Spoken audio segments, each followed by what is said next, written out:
Good evening and welcome to Tucker Carlson Tonight. Well, we learned this week on Sunday that UFOs have entered airspace restricted by the U.S. military every day for years. So there's a big story here. We're going to speak to the man who made all of this information possible. Really, the person who has driven transparency on UFOs more than any other person. The one who ran the Pentagon's UFO unit. Luis Elizondo joins us next.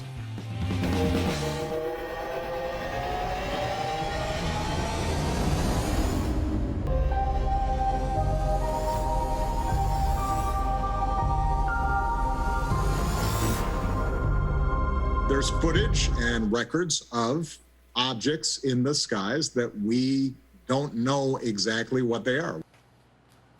Well, he's waited a while to tell us, but that was former President Barack Obama conceding that the UFO thing seems to be real. We can't explain what they are. That is the consensus all of a sudden. 60 Minutes did a long piece of it on Sunday night. This after decades of mocking anybody who suggested, well, maybe there's something to this. The consensus has changed.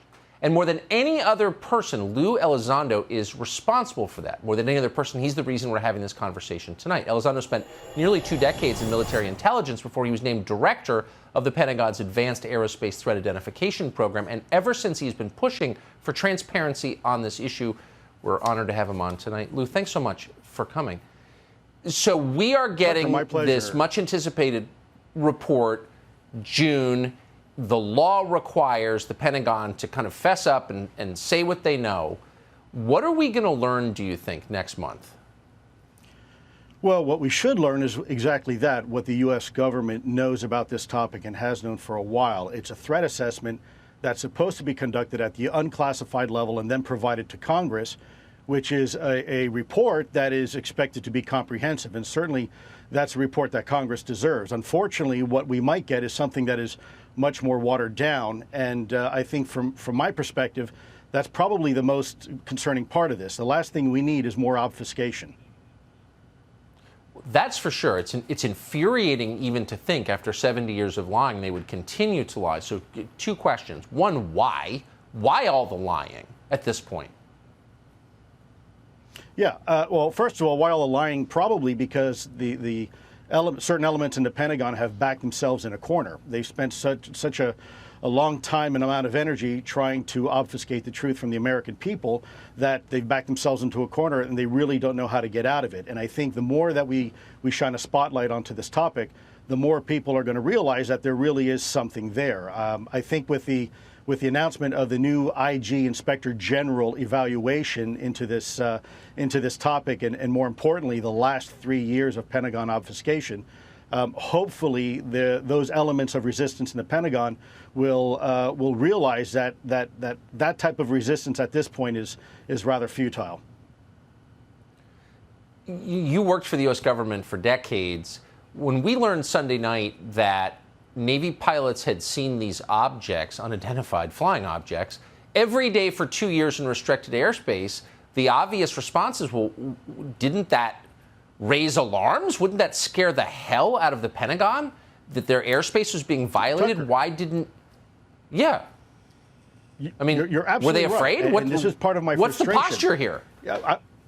Yeah, I saw the reports, and there were times where you'd look at a monthly report, and there were 25, 26 incidents occurring in a 30-day time period. And the question is really, what the hell is wrong with you? How can you not realize that this is an issue? Let's take away for a moment the source of what this possibly could be, and let's just pretend it's either Russian or Chinese. Either way, it's not a good scenario. Someone with some sort of technology that we don't have is incurring into controlled U.S. airspace on a regular and routine basis, and no one wants to do a darn thing about it.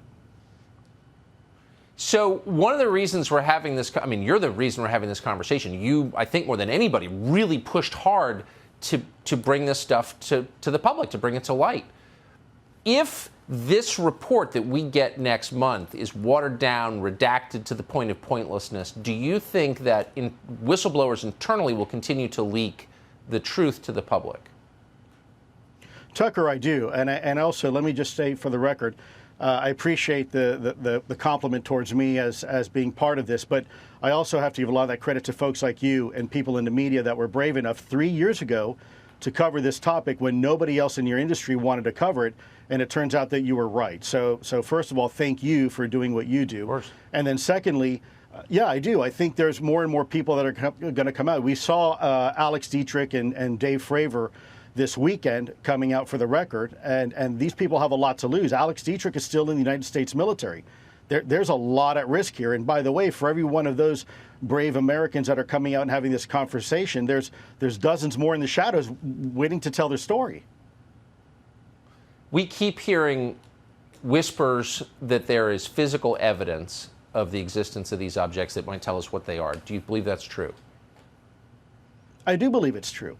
And I think we should be looking at this, and I think we should be more transparent with the American people. And the last thing we need to do is lie to the American people. I'll tell you one thing, Tucker, from my perspective, you know, that type of position where you continue to lie to the American people and obfuscate is the reasons why people like me decide one day to run for Congress. And I can tell you the last thing DOD wants right now is someone like me in Congress. But that's what happens when you're not honest and open and fair with people. You get what you paid for. Amen. I agree with that completely. Is there debris, do you believe, from any of these vehicles, whatever they are? Tucker, you know, the United States government is in possession of exotic material, and I'll leave it at that. More analysis needs to be done. There's enough uniqueness about it where it demands additional analysis, additional expertise, and thankfully there are pockets in the U.S. government that are willing to have the conversation and conduct the analysis. I'm not going to say those right now, what those elements are, because I'm worried, frankly, for the same type of reprisal that I'm facing currently. But there are pockets of people that are willing to do the right thing, and fortunately, these individuals are patriotic and willing to do the job. Amen. It's all so crazy and amazing. Luis Elizondo, thank you so much. We'll see you again. Tucker, as always, my pleasure. Thank you. Thanks.